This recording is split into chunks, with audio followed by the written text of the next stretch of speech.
long history with Bandai, starting back in Power Ranger days with the Devil toys and stuff. So I love that company. I just wish they were still here. More questions? Yes. What was it like playing Minato? Well, I'm still playing him. So yeah, I thought it was a little 5-line role in a video game, and 10 years later, I'm still playing him. No, it's great. I like Minato because it's a difficult role in that he's got to be dad, but he's still young because he died young. So he can't be wizened old dad. He's got to be young, you know, kick-ass kind of guy. So it's a lot of fun. It's the difficulty of it is finding that balance point between when he's kind of kicking ass as a ninja and then being the dad role and being proud of his son who he didn't see grow up. That kind of challenge makes it fun. Actually makes it a lot more fun. So I do enjoy it, particularly the emotional scenes. It's another thing. In Shonen Jump shows, it's really rare to have a character that spends most of the time emoting. Most of the time they're screaming and fighting. And so to have a character that feels emotion and expresses it is very cool. And I keep thinking I'm done. And I keep, like last week, hey, come on in, we got more for you. So hopefully he'll last. I don't know if he's going to be in Boruto. I'm kind of curious. I mean, I am Boruto's grandfather, so we'll see if that happens. More questions? Yes. Oh my God, I'm jumping at hands moving. Sorry, it's like a auction. Raise your hand. You bought something. Anything you want to know about the industry? About the Power Rangers? About movies? I've done everything. I've done live action. In fact, I'm going to be directing a live action feature next year. It has nothing to do with anime. It's going to be a festival film for it's a psychological thriller that I wrote. I've never written anything like that before, so. I guess I may as well ask. Okay, good. As on Power Rangers, did you ever think that a fandom would still be strong on today compared to back then? No, to be quite frank. In fact, I have a Power Ranger panel later today, and I usually save this for them, but when I was, the night before Rangers premiered, I was in the office with Saba, who owned the company, and unlike most company owners, Power Rangers actually was his idea. He's not taking credit for someone else's idea. It actually was his idea. And I'd never seen him nervous. He's a AAA personality guy that takes over a room and bosses people around and, you know, has no problem walking up and, you know, glad handing a president or a king. Because I've seen him do it, by the way, so I'm not just exaggerating. And he was actually nervous and kind of pacing. And so we started talking about the fact that it was going to premiere the next day. And we came to the conclusion that we thought we'd premiere at number 1 or number 2. And because we were on at 7:30 in the morning at that time during the week, and then we'd probably go strong, and you know we kind of plot between 1 and 2 in that time slot, and maybe we're lucky we'll get 3 or 4 years out of this show. So even the guy who believed in it so much, he spent 8 years and put his company in debt $15 million to get this on the air, didn't think we were going to get more than 3 or 4 years out of it. So no, the fact that it took off the way it did surprised us completely. Overtook us. We spent the next 6 months trying to catch up because things happened so fast. And Fox kids suddenly, who hated us before, suddenly thought we were great. So, so no, we didn't. Yeah. So thank you guys. You guys actually watched a show that ended up consuming 3.5 years of my life and gave me boosted my career quite a bit. So thank you. More questions? Oh, this is going to be a quiet group, huh? Wow, I don't know what to talk about. Currently, I teach voice acting also, so I spend a lot of time teaching new voice actors how to act. And in fact, I'm going to a convention. I believe it's MatsuriCon. Yeah, Matsuri, which is in Columbus at the end of August. And out of the 5 or 6 guests they have there, I think 4 of them are my students that are now working. So I've gotten to work with some really good people. So generally, I get the new guys at Bang Zoom. The way the studios work in LA is that each one has their pet directors. So I'm one of Bang Zoom's pet directors. There's 3 or 4 of us. Studiopolis, which does Bleach and Naruto, and those guys, they have their pet directors. But I'm the only one that teaches, so I get all the new actors in my shows and stuff like that. So it's very interesting watching. The difference between when I first started doing this is nobody had seen anime before. And now where the actors are walking in fully versed in anime, in fact they're fans and they've been following the show, and a lot of them will watch the whole series in Japanese before we even go do the parts. So it's changed the nature of what we do and made the quality better. explain to the actors, well, in Japanese culture, this. They already know that walking in the door, so it's been kind of cool. So if you've watched a bit of a increase in quality over the last few years in dubs, that's why. Because the people who grew up with anime are now the ones going into the booth to voice it. And it's kept some of us old timers a little behind the ball trying to catch up. So hopefully I'm not too far behind. More questions? Yes, you have one. No, I'm thinking of Start one. to formulate one. Someone's got to think of questions. Yes, sir. What has changed over the years since we first got into anime to now, like the anime production, just the quality of it, the fandoms? All of it. All of it's changed tremendously, not just a little, a lot, significantly. In terms of the production of anime, the technology's made all the difference. When I first started doing this, we were on tape, audio tape and videotape. So we would roll a videotape, and then the audio tape machine would chase it using an audio time code, and then we would record it and see if it fit. And if it didn't work, then we record it again, over and over. There was no editing. You had to get it right in the original recording. And it was on tape, so if you didn't record it right, you could actually ruin the next take of the next act. So I mean, it was very onerous. We did about 15 to 17, up to 20 maybe lines an hour we were able to record that way. Which was a tremendous thing, because the previous technology before that, which I had actually got to do once, is called looping, where they do that with a projector, a film projector.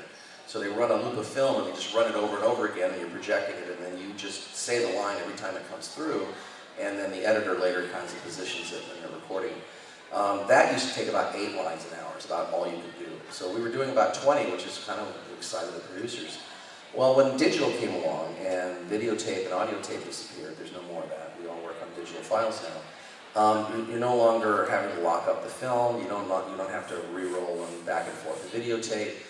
Everything syncs up immediately because it's all digital. And so now the amount of lines that we did went up from 15 to 20 to 30 to 40 lines an hour, which is what fueled the big anime push in the late 90s and early 2000s, because suddenly it became affordable. You didn't have to spend your whole budget just to get the thing recorded. So that's made the change. So we moved very quickly now in the studio. From an actor standpoint, what that did is allows us, instead of you do one line and you emote, and then you wait while they get it all together. Well, now you do one line, emote, we do a couple of buttons, and we do the next line, so the actor can actually get a flow, so that you get the feel of the character, and it feels a lot more natural. It's a little more difficult for the actor in terms of skill, but once they get it down, it makes it much easier on the creative side. So that's changed a lot. The fact that it's mainstreaming in television a little bit more with Toonami first, and then later with Sci-Fi Channel, and now Netflix and Hulu's commitment to anime, the fandom has broadened. So what happened is, back when I first started doing, the first time I ever did was in the late 80s, and it was that stereotype, the kid living in a basement, socially, mostly male, mostly white, just that stereotype was who was at those conventions. And now it's every color, every ethnicity. You have the cool people and the geeks and everybody's and one of the things that I love about anime fandom that doesn't exist in any other fandom is the fact that it's so inclusive. Is that as the fandom grew, it became rather less inclusive. It became more inclusive. So I go to anime conventions. They're the most open, tolerant, ecumenical, however word you want to use it, places on the planet. And that's kind of a sweet thing that's kept it going even when anime's gone up and down. I think it's the people coming together. The community's amazing. So you combine those two with a bunch of actors who came out of that community, and you've got a much better sense of story, you have a much better explanation of the characters, you have better acting that matches the Japanese culture, you have all of that going for you.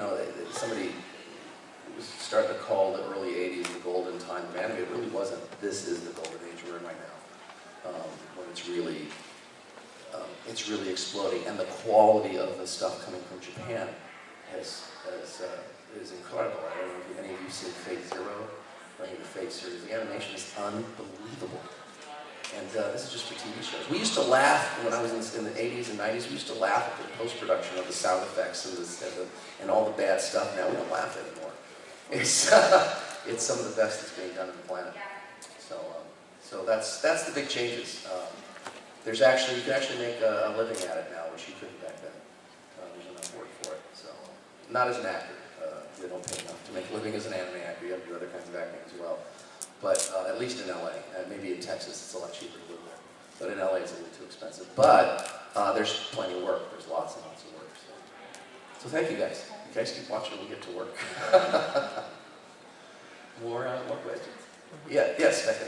How big a role does Japanese culture play in, I guess, how the actors understand the characters and such?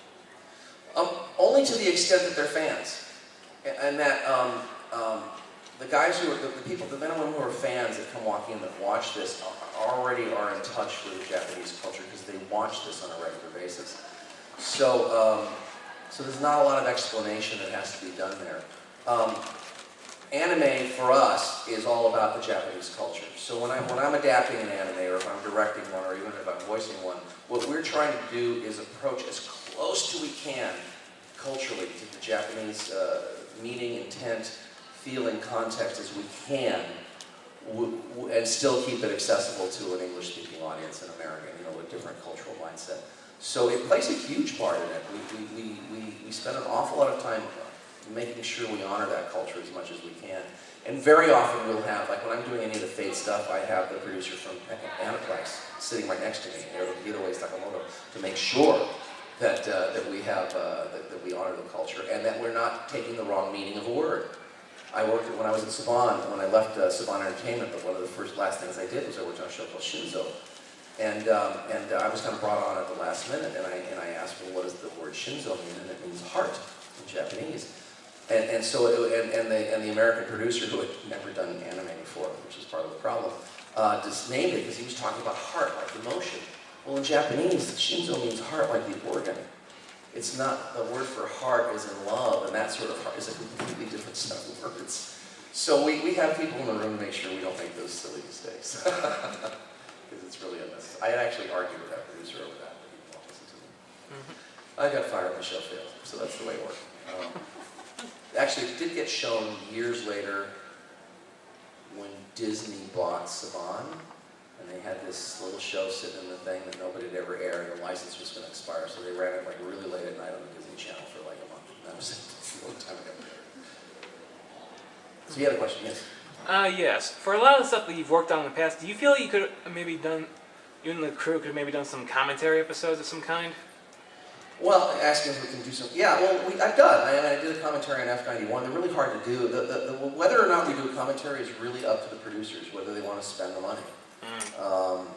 Sometimes they do. I've done one in my career, and that was the F91, and I literally this morning just got booked for my second one, for another show I can't talk about that we're going to be doing. Well, actually, I can't talk about it. It's for Fate Grand Order, which will be out in October, so we're going to be doing a commentary track for that. I just forgot they announced that last week. So it's very rare, and they're hard to do. I mean, I figured, oh, it's easy. We'll just sit around and talk about the show while we watch it. But for 2 hours, it feels like 6 days. You try to come up with clever things to say, and there's a mic rolling, and the TV's going, and you're listening to it in your headphones, and it's a little weird. Yes? I was just wondering, what's the favorite anime you've ever directed? Hands down, Fate Zero. Fate Zero? Yeah, thank you. Please applaud that. It's generally when I'm adapting scripts, I spend a lot of time trying to make it make sense to an English speaker, because Japanese dialogue tends to leave out things. They assume the audience is going to pick it up because culturally they would, but we don't know what they're talking about. So we spend an awful lot of time fixing things and trying to bridge gaps and just adding a word or changing things in order to make it more understandable. With Fate Zero, I spent most of my time trying not to screw it up. It was so well done in the original Japanese. The characters are really deep. And they gave us the time and budget to do it right, which is so rare. You always talk about, we do 25, 40 lines. I do often 50 lines an hour with actors. At that one, we went about 25 lines an hour, mostly because we spent a lot of detailed time just fixing each nuance. Because nuance is really what that show is about. And then, of course, as we're recording the last 3 episodes, we are literally weeping in the studio as we're recording it. Can't imagine the audience, because we knew what was coming, and we're still going, okay, let's get another take. Hang on, and the actors having to get themselves together because it's just so bloody good. I can't say enough for it. And Fate Grand Order, which is coming out in October, is basically, the relationship to Fate Zero is kind of that as Rogue One to Star Wars. It's a side story in the same universe with different characters that touch on the characters we already know. And then there's Face and Unlimited Labors. It's just the whole series is really well conceived and well done, and I like it a lot. That's my favorite thing ever. I also had a killer cast. I had Crispin Freeman and Jameson Price and Michelle Ruff, and I just had all my favorite people. More questions? Okay. Things to say. Yes. Was there a project that you worked on that, whether it was directing or being a participant, that you felt was really underrated and didn't get the love or appreciation that? Yeah, you know, it's really hard to answer that question narrowly because part of, especially as an actor, but part of you has to like what you're doing. You have to find what you love in the character. Even if you're playing a villain, you know, villains don't hate themselves, they love themselves. You have to find something to love in them, even if you're going to play the villain. And so, yeah, I feel like almost all of them are underrated. Two specifically, though. One called Flag. Flag, you can find it for free. That's how underrated it is. You can find it for free on YouTube right now. That's 13 episodes. Again, great cast. Jameson Price and Dorothy Fawn. And it's a story about a journalist embedded in a UN unit trying to stop a revolution in Tibet. That's what it's about. It takes place just a little bit in the future, so there's mech in this, but mech, like you probably figure the U.S. Army's already testing, kind of that close to current technology. And it's told from the point of view of her camera, she's a journalist, and the camera of the person who's narrating, which is another journalist who's on the other side of that. They're friends, but he's covering the other side of the revolution. And he narrates the story, and it's told as a video blog. So when it opens, so the episode opens, they open up the laptop, and it starts the story, and you push into it, and it's him narrating. So the only time you see the lead character is when she puts her camera down and runs in front of it to do something. It's really cool. And it's only 13 episodes, and about episode 10, you're going, I know what's going to happen. I know what's going to happen, damn it. I know what's going to happen. And when you get to the final episode and it happens, you're still surprised. It still just knocks you on your ass. So I highly recommend that. That one and Planetest is the other one. Have you seen Planetest? That did get a little bit of view. Planetest is about a group of people who work on a space station orbiting the Earth, and their job is to clean up space junk.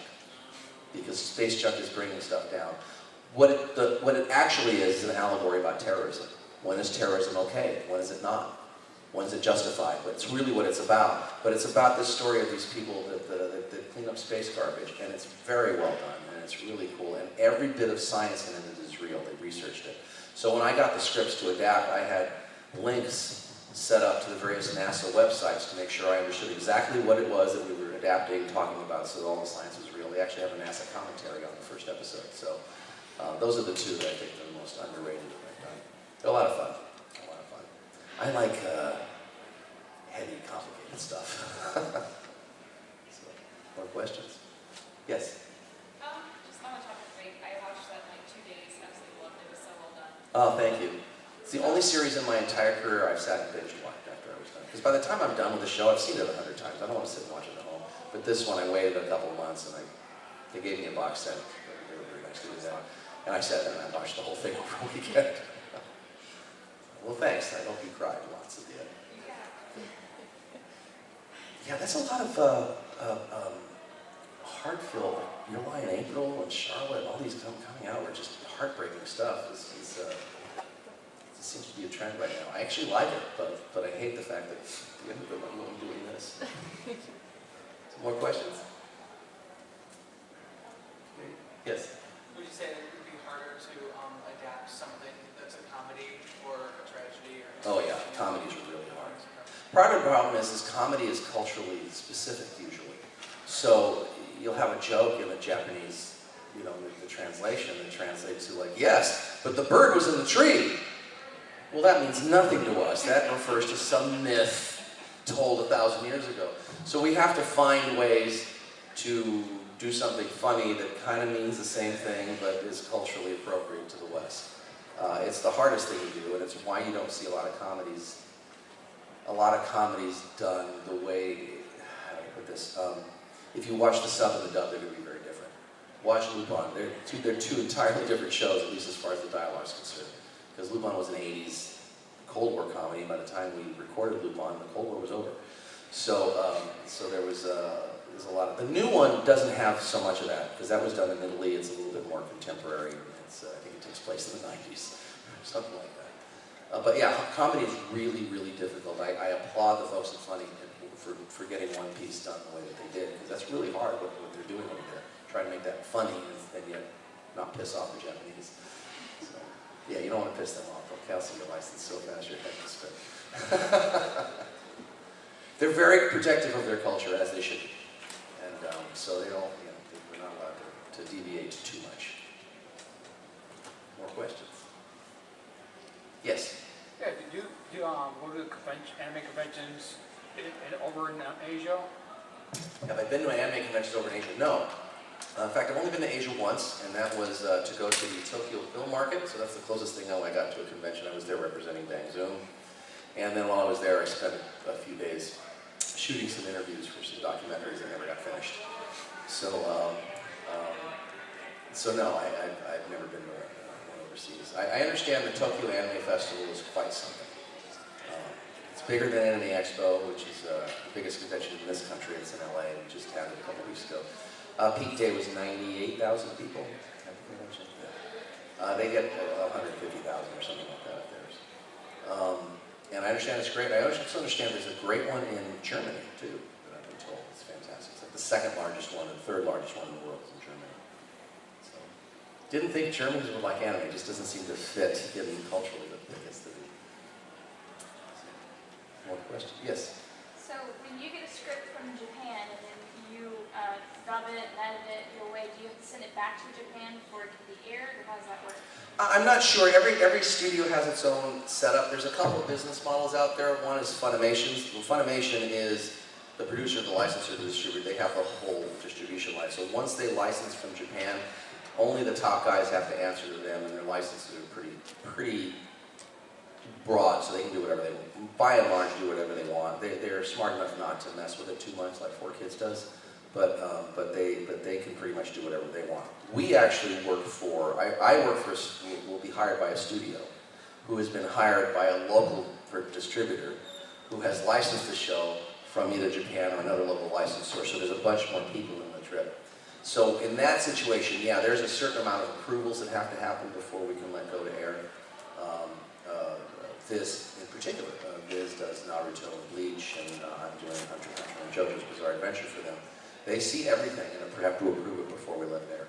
So yeah, there's a lot of people we have to answer to, and some of that is some of the skill in maintaining your job is not necessarily your ability to be creative over here, but your ability to manage the client as well and make sure that they get what they're asking for is reasonable, and what they get is what they're asking for. So, because sometimes clients like to ask for the impossible. We all have bosses like that, right? Well, it's the same in show business. So. They want you to get all this done in this amount of time. I had a guy got very upset once because he wanted we had an hour-long show and he wanted a copy of it and wanted to come back in 10 minutes and get it. But it's an hour-long show, it's an hour to copy. You know, and he just couldn't get it through because I wanted it at 10 minutes. They want us to change physics or something. So yeah, we have a lot of people we answer to, hopefully. And most of them are trying to protect culturally their show, and also make sure that you guys have the best experience possible. So all of our eyes are on you guys, because you guys are the ones that make or break us. So, in other words, when you get vocal, we listen. More questions? Yes? Have you seen the new Power Rangers movie? Oh, I knew that was coming up. Have I seen it? Yes, I did. I actually did see the new Power Rangers movie, and I really liked it a lot. I didn't expect to. I kind of wanted to not like it. But I loved what they did with it. They took everything that I created in the original scripts and they turned it 180 degrees on its head. And I think if you're going to do a reboot, that's the way to do it. Don't try to just kind of ease into it. Change it. Make it something new. And they had something that we never had the chance to do, and that's the time to develop the characters. So the script was really well written, I thought. The character development was really good. I love what they did with all of them. I wish we could have made Billy autistic, but that just wasn't going to happen in television in the 90s. You know, and having a character that has its question of sexuality, like Trini is in that one, I found that really interesting. It's not a conversation that could have been had back then. And it's an interesting one to have now. I'm not sure if it's appropriate in a kid's movie, but that's really not a kid's movie either. That really was really made for adults. And I hope they make the other one, but right now it's doubtful. It didn't make quite enough money in domestic box for them to want to jump in another $120 million is what that cost. So. Our first Ranger movie cost $42 million, and that's because it went twice over budget. So, and they spent $120 million, and we're okay with it. The world has changed. So, more questions? Yes? Do you ever find it difficult being a director to watch a film and just enjoy it without critiquing it? Yes. Not so much as a producer. One of my jobs that I had before I was directing full-time was I was a producer. And one of my jobs on Rangers was to look for mistakes. I was the guy that looked for the boom coming down into the thing and the flag or something out of place or a cut that doesn't make sense. It was part of my job. So I can't watch a movie without seeing every mistake that's being made in there.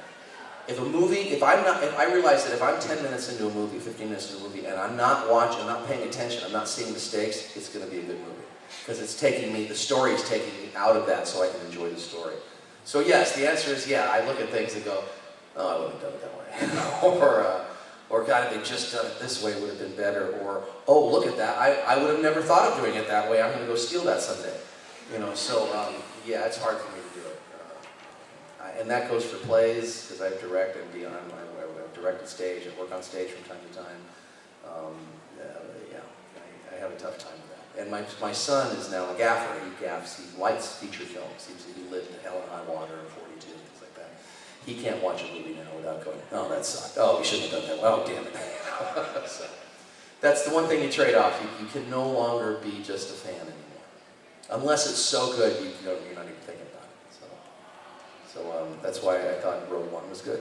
I wasn't thinking about how the story didn't match, or there was a mistake in shooting, or something. I thought it was really well done. Even if you didn't like it, it was well done. Yes? Have you ever done the same thing and go like, oh man, this one's gonna be terrible?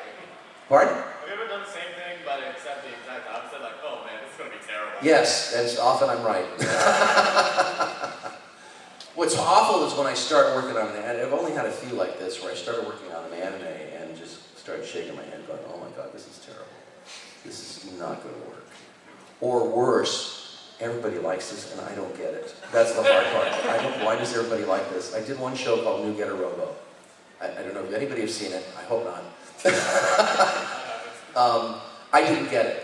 Everybody liked it. It was a mech show, screaming mechs, and Dragon Ball meets Transformers, kind of like that. But I didn't get it. I just didn't get it. I had to direct it. I had to get it done. But the producer's constantly giving me notes, going, well, this character's really doing this. This character's really feeling this. I don't see it. He's just screaming. So that's the hard part, because I still have to do the job. I still have to get it done, and I still have to do as good a job as possible, because you're still going to buy it and deserve a good show. So it's hard when you don't quite get it. And by the way, if you think that we get to work on stuff we love all the time, we don't. It's every so often you get to work on one of those great shows. The rest of the time you're making money. You're doing the best job you can with what you got, but you know it's not going to go anywhere. I think out of the 200 some odd shows, 250 shows I've done in my career, probably 10 or 12 have actually aired and been sold in places. So you don't have to, at least you have that going for you. If you don't like it, you don't have, most of the time people aren't going to see it. Of course, there's always that one time. You know? More questions? Yes, in that. What was it like playing Ukiura in Bleach. It was cool because he came in at about episode 150, somewhere in that neighborhood. So the show had been going for a while. And when I walked in, Wendy Lee was directing. And Wendy, so I asked Wendy, I said, just give me a quick, I've never seen Bleach at that point. Give me a quick rundown of what this show's about. At 15 minutes into this, I said, stop, I'm confused. It's way too much, so just tell me how to play the character. What was cool about playing this character is that he has no emotion, and yet he has to emote. He's got a big hole in his heart where his heart used to be. So I had to find a way, and with the director's help, Wendy really has a lot to do with how that character came out, was trying to find a way to just be nice and monotone and and yet gave a little bit of emotion. Yeah, sorry. It's a creepy voice. But still add emotion to it, to the back, so that it could, it's really hard to do. It's basically, try feeling rage and talking monotone at the same time. That's kind of what it's like. And to me, an acting challenge like that was thrilling. It was fun. I'm sorry to see him go. I love the fact that spoiler alert, that he finds love in his last words. I love the fact that he has to struggle with Morihime, that he has powerful emotions for, but he can't show them because he can't really feel them. So it's this push me, pull you type thing. It's really hard work. You feel like you've done a workout at the end, even though I'm only talking this loud. You feel like you've done a workout after 2 hours because your body is tense, holding back all this emotion you're supposed to be feeling, but not letting go. It's a lot of fun. I really enjoyed that one. I hope to find another character like that someday. He's dead though, he won't be coming back. But it's anime, no one's ever really dead. More questions? Yes. How did it feel to work on Tenchi Muyo GXP? Well, that was a weird one because I got brought in as a replacement. Somebody else had been cast for that. And then there was some business reasons why he couldn't continue. And so when I walked in, I had to mimic his voice. And so that character isn't entirely mine.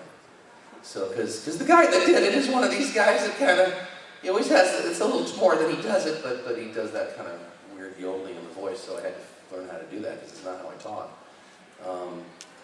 It's one of those shows that I never fully understood while I was doing it until I actually watched it a couple of years later and watched the shows and finally understood what the story was actually about. It's fun, it's crazy, you never knew what he was going to do.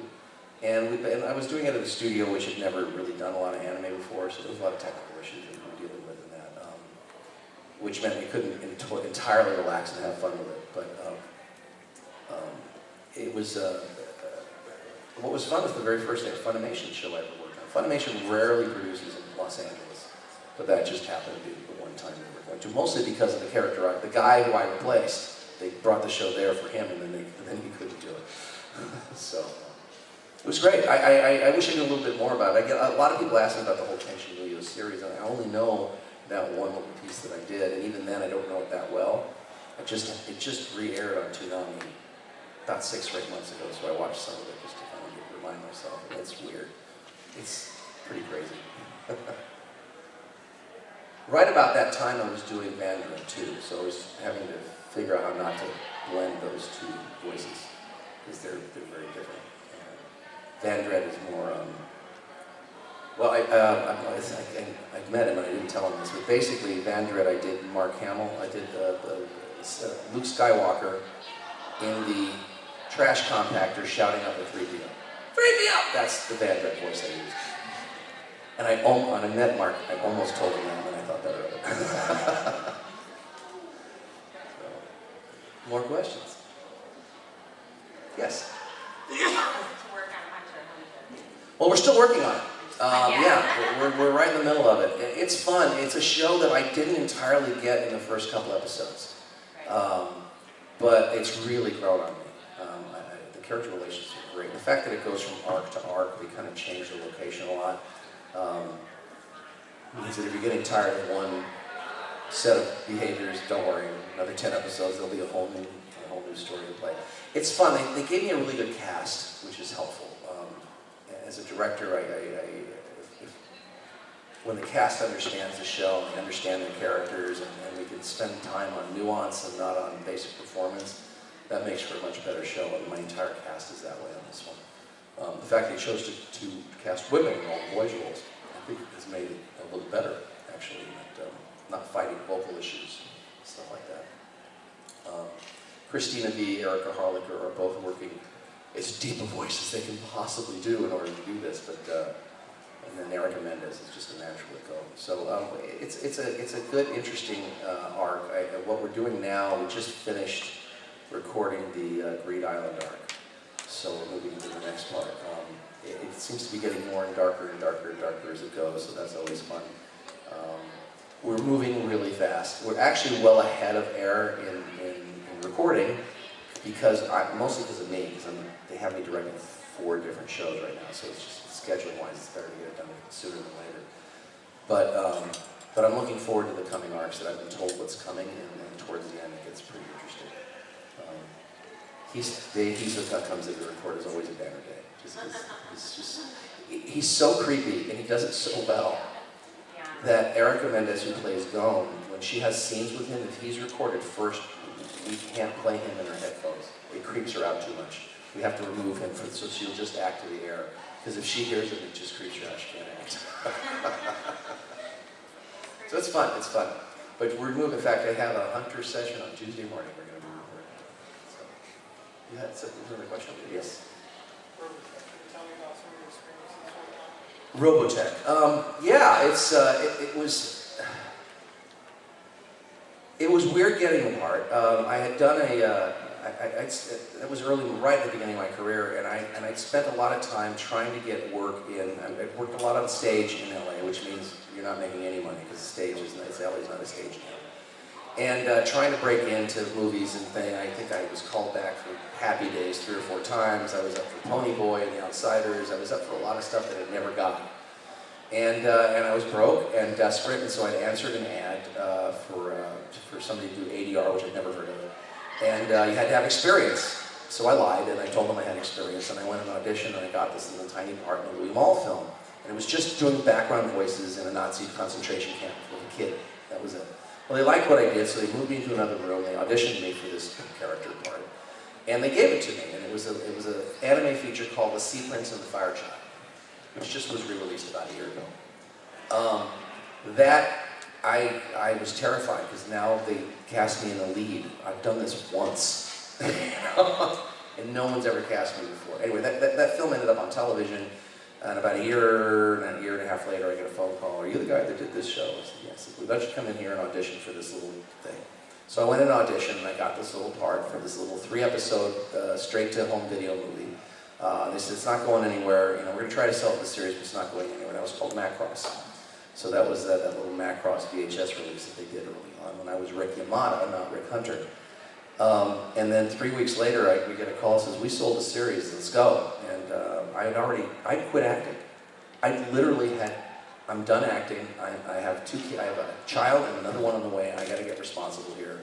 I had taken a job as an airtime salesman at a radio station that a friend of mine was putting up in a city 100 miles north of LA.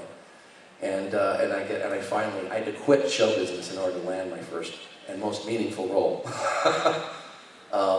So I was literally commuting 100 miles a couple times a week to go record this while I was doing my sales job up north.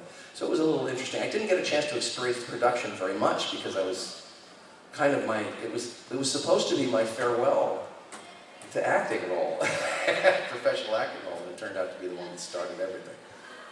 Recording was interesting. They had recorded an 85-episode series, but they only had 39 episodes, which is why they had to combine the 2 other series into it, the Mospita and Southern Cross, in order to come up with an 85-episode series. And the delivery was so tight that they were working 18-hour recording days. So sometimes my call time would be midnight, and I'd record from midnight to 2 or midnight to 3 in the morning.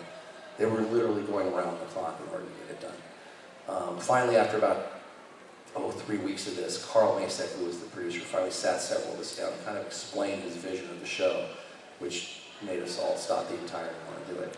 His vision, unfortunately he didn't get to do it, his vision was a circular show, where eventually Rick and Min-May end up getting thrown back in time and end up trying to locate the Robotech masters back in time, and when they can't find them, they settle down and have a baby who turns out to be the first Robotech master. So he was going to write a circular story. He never got a chance to do it. So it was fun. I was wide-eyed. I was in my early 20s. It was my first show. I'm getting paid to act. I was just hoping to God nobody would figure out I was talentless and fire me. And so it didn't happen. It was an exciting time. But that just, a little allegory. It was a big hit, and it was still another year and a half till I got a call to do another part. So I kept working up in Bakersfield for a few more years. More questions? Yes. Oh, yes. And then you. When you were doing Maki, was it difficult to portray the Japanese culture with all the other cultures that are kind of intertwined within it? Well, for Maki, I didn't have to do that much because the Japanese kind of already did it for us. It's such a mashup of different cultural touchstones that they've mixed together in there that we really didn't think about it. We just kind of did what was on the page because they're mixing Jewish biblical with Arabic stories with Confucius culture with a bunch of different things are all kind of blended in there. So we just kind of let it live and try not to explain it too much because we didn't entirely understand it either. So.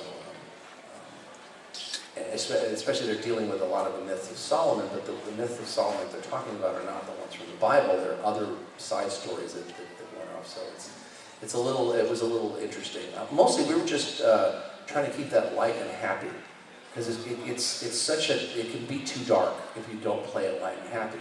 It needs to be dark, but it needs to be light and happy too. So that was mostly the blend we were doing with that one. And the story was, incomprehensible, so we just went with it. Yes? How would you recommend a person to get into voice acting? Good question. Actually, I usually do a voice acting workshop at cons, but I'm not doing one at this one. The basics is that voice acting is acting. It's acting like any other kind of film acting, stage acting, it's acting. So the very first thing you need to do is get yourself educated in acting. Take acting classes. You don't need to go to Udaha. You don't need to go to New York. You don't need to spend billions of dollars. Your local college is fine.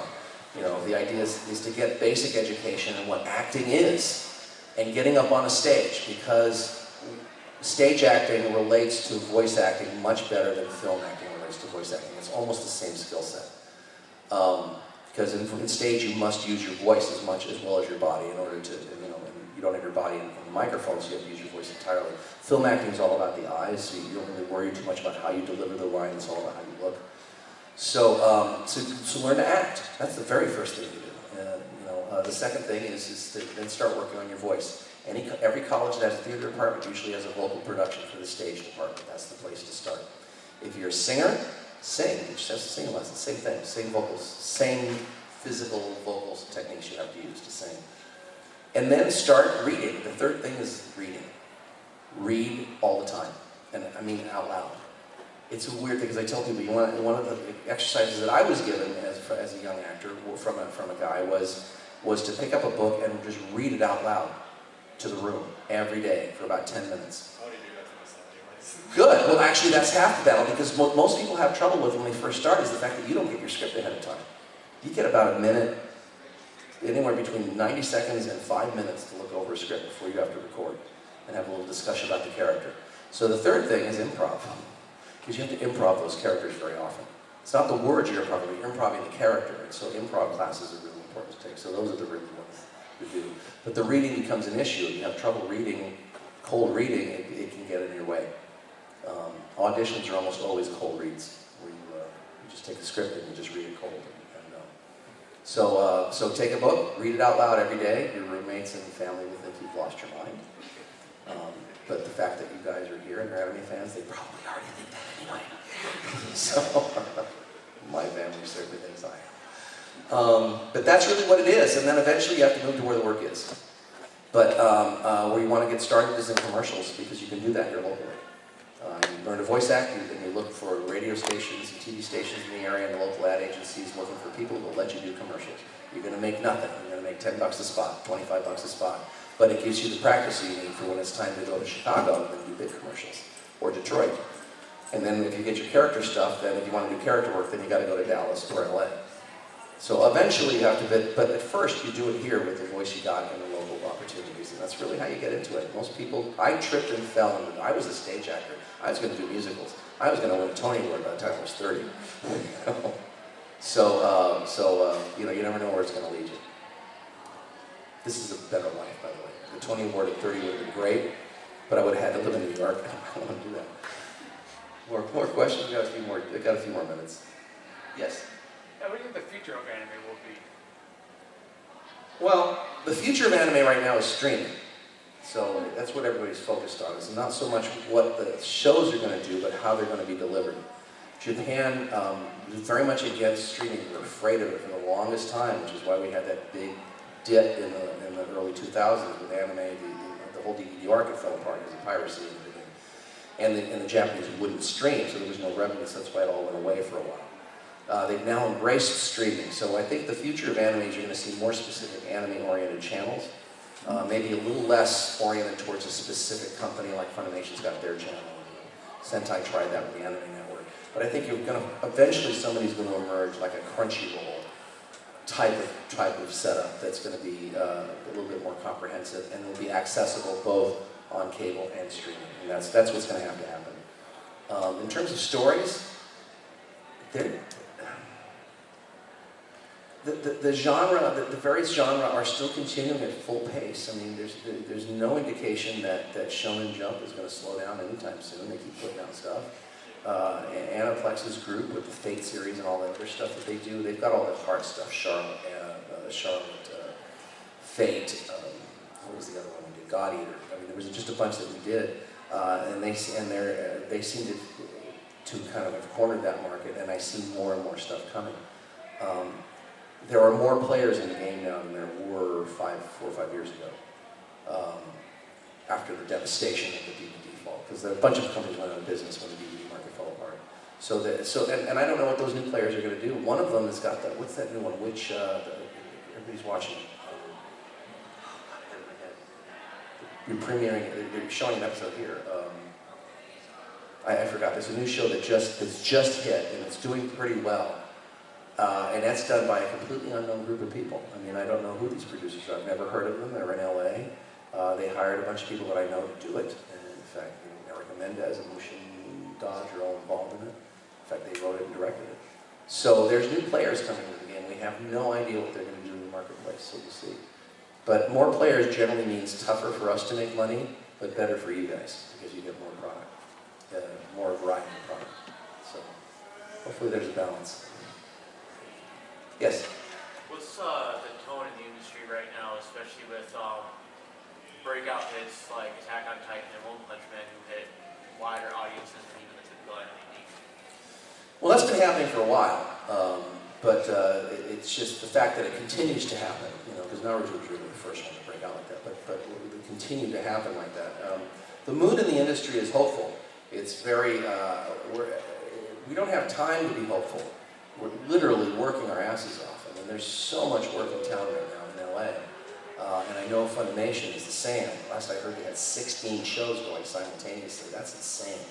And most of them are simuldubs. And let me tell you, what those guys are doing with simuldub is really hard to do. You're literally working just a week or two behind the Japanese. And as they change things, you have to change things. And it has to air the same day. They all have to be, you're a week or two behind, but you have to finish at the same time. So that's making it a little more difficult, a little more expensive. However, it's really cut down on the piracy, which has saved the industry millions. So it's a little harder for us, but it's better for you guys. There's just seems to be more and more of it. And hopefully, it's not a bubble. I mean, it's always a bubble. The bubble will burst again eventually, but hopefully this will take a while like the last one did. But right now, it's busier. I'm busier now than I've been in 10 years. And that's just on the anime side, because I also direct American cartoons. So that's a whole other thing that's now rising in LA as well. Lots and lots of new American-made cartoons, which hasn't happened in a long, long time. So it's kind of fun. Our artists are working again. A couple more questions, and then let's get out of here. Yes? What would you say is the main difference between working on live action and animation? Time. From a creative standpoint, at the script level, it's the same. I mean, in animation, you put a lot more visual in the script. You direct this a little more from the script than you do in live action. Live action, you give a hint and let the director figure it out. When you finish shooting a day, if I shoot a day out on live action, the next day I can watch everything I shot and see if I need to fix anything. If I record something in the booth, like we just recorded, God, I wish I could say the name of this because I'm really excited about it, but I can't. It's a really major franchise, like big, and I can't talk about it yet. But we just recorded an episode of that, and it'll be 3 to 6 months till I see any moving pictures on it. Because that has to go to storyboard, and then it has to go to logging, and then they have to take 6 weeks, 5 weeks, 4 weeks just to make the pictures move once they draw the pictures. So that's the big thing. The timeline is much different. So fixing things on animation can be really difficult and really expensive because it's been so long. Now I got to bring an actor back, or I got to bring an artist back, and that sort of thing. The amount of money, the budgets are much bigger on the original animation, both for recording and otherwise. The price the actor gets paid is, I'm even talking non-union, I'm not even talking about the high-price union stuff. The difference is almost 10 times between anime and in terms of the hourly rate. Almost 10 times more to do original animation. The process is much different. I have everyone in the room. The entire cast is in the room. We're recording like a radio play, so we're all doing it at the same time. In anime, especially animation, anime we're one person at a time. In live action, you shoot it in little bits and pieces, and it takes a lot longer. I can do an entire episode, record an entire episode of XY franchise show in an hour and a half to 2 hours. If I was going to shoot that episode live action, it would take me a week. So there's a lot of it. Now it takes 6 months for the guy to draw the same thing. It takes me a week to shoot. So everything's relative. So there's a big difference, and I don't know which one I prefer. There's parts of it I really miss live action. I've done really a lot of live action since I left Power Rangers, but I really miss that, and I can't wait to shoot this movie next year. On the other hand, animation is cool and it lasts longer. It's got, it's timeless. Whenever you do something, it's there forever. It really runs out of gas. So we'll see. I'm lucky. I'm in a career. I'm a person that gets bored really easily with projects, so I'm really lucky in a career that I just hop from project to project to project. Just kind of like that. So thank you, God. So I think that's. Yeah. No, actually, I have time for another question. Any more questions? Okay. What American cartoons are you involved with? Okay, the ones I have done. I play a part on NFL Rush Zone. I play the San Diego Chargers. Not the whole Chargers, just the linebackers. You gotta watch it, it makes sense. I did a show called More Needy about a year or two ago where I played the villain, Obscurio. And then a show that's out right now called Yesido. It's only out in video. It's actually a Christian video. It's the Gospel of Luke, but they're all birds. Like Saturday Night Live made fun of us. I thought that was great. When they made fun of us, like, yes! I play both Yesido. I play Yesido, which is basically Jesus, and I also play Craig, which is Caiaphas. And it's a musical. So we sing, it's really quite beautiful. If you're into Christian stuff for kids, it's wonderful. The music's great, and it's not too beat you over the head with it, but it does beat you over the head with it a little bit. So those are and the ones that I'm involved with right now I really can't talk about. They're not going to premiere until next year. One of them is a preschool show that's going to be a Netflix original. And the other one is, I believe it's going to end up on Netflix, but I'm not sure. But it's a girls' show. It competes with Barbie. It's going to compete with Barbie. It's not Barbie. Although the current Barbie is a student of mine. She's also a student. I can't take credit for that. She was good. She never came to me. And so those are coming up. And I've got another one that we just did the pilot for, so I'm hoping that hits pretty soon. And I'm in talks to do one for the Fine Brothers, so I'm really hoping to get to work with them. Their sister is a good friend of mine. She handles marketing for all of our workshops that I do, and is a voice as an actor herself. So that's my connection with them. That's how I found them. So I'm hoping to get to work with them someday. They're fantastic. So, all right. So I think I'm done. But thank you. I have an autograph session from 3 to 4, and later at 7 o'clock tonight. I think it's at 7 tonight. In this room, I'm going to be doing an hour-and-a-half panel on Power Rangers, how it all began, and that includes footage, rare footage, and I actually have the final callback auditions for the original Rangers, and I'll show you things like that. So join me again later, okay? See you guys. Thanks.